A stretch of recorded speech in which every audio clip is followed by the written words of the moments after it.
Hello everyone, আমি আনন্দ। YouTube channel করার পাশাপাশি আমি টিউশনও করাই।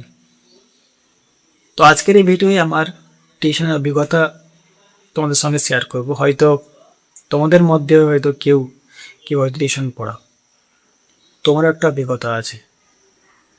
তো যাই হোক, আজ প্রায় 10 বছরের বেশি সময় হতে যায় আমি টিউশন পড়াচ্ছি।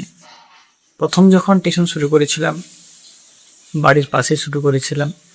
সেখানে ক্লাস 5 আর ক্লাস 4, এই দুই ক্লাসে মিলে 4জন ছেলে পড়াশোনা করতো। তখন সেখানে যে টাকাটা মাসে পেতাম খুব কম ছিল, মাসে 800 টাকা। সকালে এবং রাত্রে দুবেলায় পড়াতে হতো। এটা বললাম আজ থেকে 10 বছর আগে। এখন সে জায়গায় অনেক টিউশন বেড়ে গেছে, বা ঘরের যে আশেপাশে পড়ানোর তেমন সময় নেই, গ্রাম ছেড়ে অন্য গ্রামে যাই পড়াতে। তো যাই হোক, সময়ের সঙ্গে সঙ্গে টিউশন বেড়েছে, তার সঙ্গে সঙ্গে টাকার পরিমাণটাও বেড়েছে। কিন্তু কিছু অভিজ্ঞতা যা প্রত্যেক কাজেই থাকে, এই টিউশনের ক্ষেত্রেও কিছু অভিজ্ঞতা আমার হয়েছে। আর সেটা হলো বিশেষ করে টাকা পয়সার ক্ষেত্রে। যখনই তুমি কারোর কোচিংয়ে পড়াতে যাচ্ছ বা কারোর ঘরে প্রাইভেট পড়াতে যাচ্ছ, বিশেষ করে কিছু কিছু ক্ষেত্রে টাকার সমস্যা দেখা দেয়।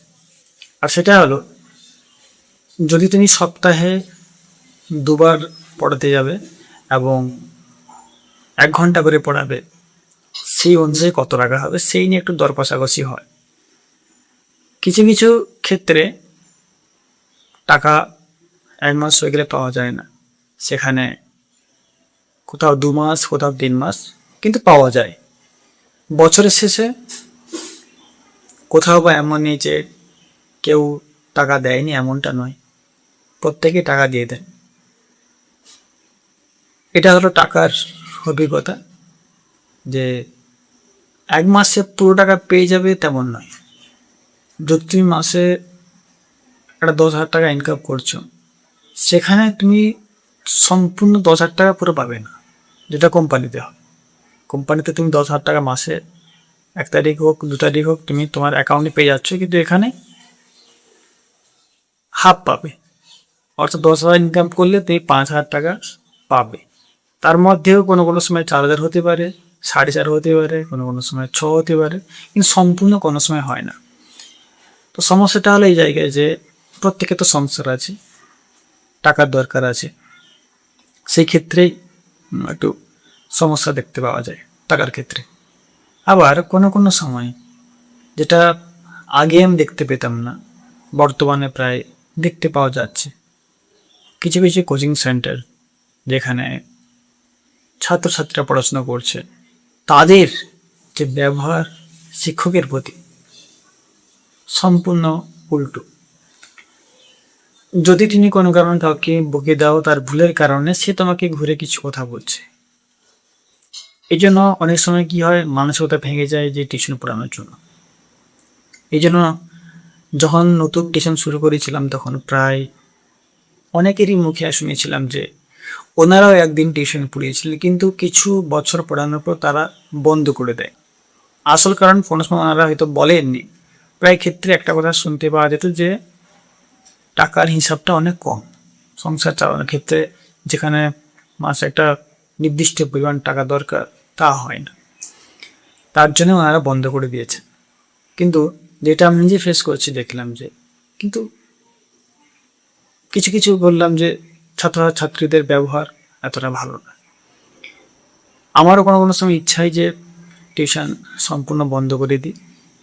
খুব অল্প যেসব ছাত্রছাত্রীরা খুব ভালো ব্যবহার, তাদেরই পড়ায়, কিন্তু বাধ্য হয়ে পড়াতে হয়, কারণ ইনকামটাও বড় কথা। ইনকাম না হলে চলবে কী হয়?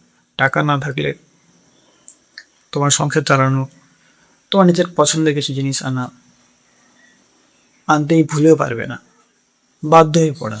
তার সঙ্গে সঙ্গে ইউটিউব শুরু করা।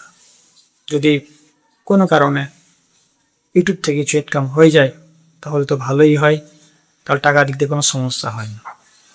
তো তার জন্য ইউটিউব করা পার্ট টাইম হিসেবে। নির্দিষ্টভাবে কোনো সময় কাজও হয় না ইউটিউবে, কোনো সময় সপ্তাহে পরপর একটি বা দুটি ভিডিও আপলোড করলাম, তার বাদে আবার বন্ধ থাকে, যেহেতু কোনো সময় টিউশন সকালে থাকে, বিকালে থাকে, রাত্রে থাকে, তার জন্য সময় হয়ে উঠতে পারে না। বাকি কোনো সময় যখন সময় ফাঁকা থাকে তখন বসে পড়ি কিছু কথা শেয়ার করার জন্য। তো এই ছিল ছোট্ট একটা অভিজ্ঞতা। তো যদি তুমি টিউশন পড়াও বা যদি কেউ টিউশন পড়ান আমার থেকে বয়সে বড়, আপনার যে অভিজ্ঞতা অবশ্যই আপনি এই ভিডিও কমেন্ট বক্সে করতে পারেন। প্রত্যেকের হয়তো ভিন্ন ভিন্ন অভিজ্ঞতা থাকতে পারে। যাই হোক, আজকের এই ভিডিওটা এখানে শেষ করছি। দেখা হবে পরে ভিডিও। ধন্যবাদ, ভালো থাকবেন, সুস্থ থাকবেন।